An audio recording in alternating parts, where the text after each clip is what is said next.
بسم اللہ الرحمن الرحیم۔ مسلمانوں کی ہجرت کا واقعہ۔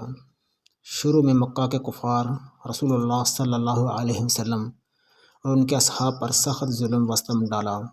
مسلمانوں کو ان کے ایمان کی وجہ سے تنگ کیا گیا، ان پر سخت پابندیاں لگائی گئیں اور ان کی زندگی کو خطرہ لاحق تھا۔ کفار نے ان کی عبادت، حق اور معاشرتی آزادی سب محدود کر دی۔ اس سخت حالات میں اللہ تعالیٰ کے حکم اور نبی صلی اللہ علیہ وسلم کے رہنمائی کے مطابق مسلمانوں نے صبر کیا اور آخر کار فیصلہ کیا۔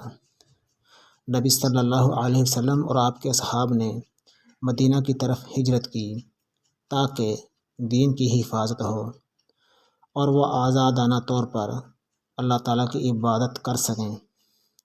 یہ ہجرت مسلمانوں کے لیے ایک نیا آغاز تھی، جہاں انہوں نے دین اسلام کو قائم کیا اور اپنی زندگیوں کو امن سکون پایا۔ بسم اللہ الرحمن الرحیم۔ مسلمانوں کی ہجرت کا واقعہ۔ شروع میں مکہ کے کفار رسول اللہ صلی اللہ علیہ وسلم اور ان کے اصحاب پر سخت ظلم و ستم ڈالا۔ مسلمانوں کو ان کے ایمان کی وجہ سے تنگ کیا گیا، ان پر سخت پابندیاں لگائی گئیں اور ان کی زندگی کو خطرہ لاحق تھا۔ کفار نے ان کی عبادت، حق اور معاشرتی آزادی سب محدود کر دی۔ اس سخت حالات میں اللہ تعالیٰ کے حکم اور نبی صلی اللہ علیہ وسلم کے رہنمائی کے مطابق مسلمانوں نے صبر کیا اور آخر کار فیصلہ کیا۔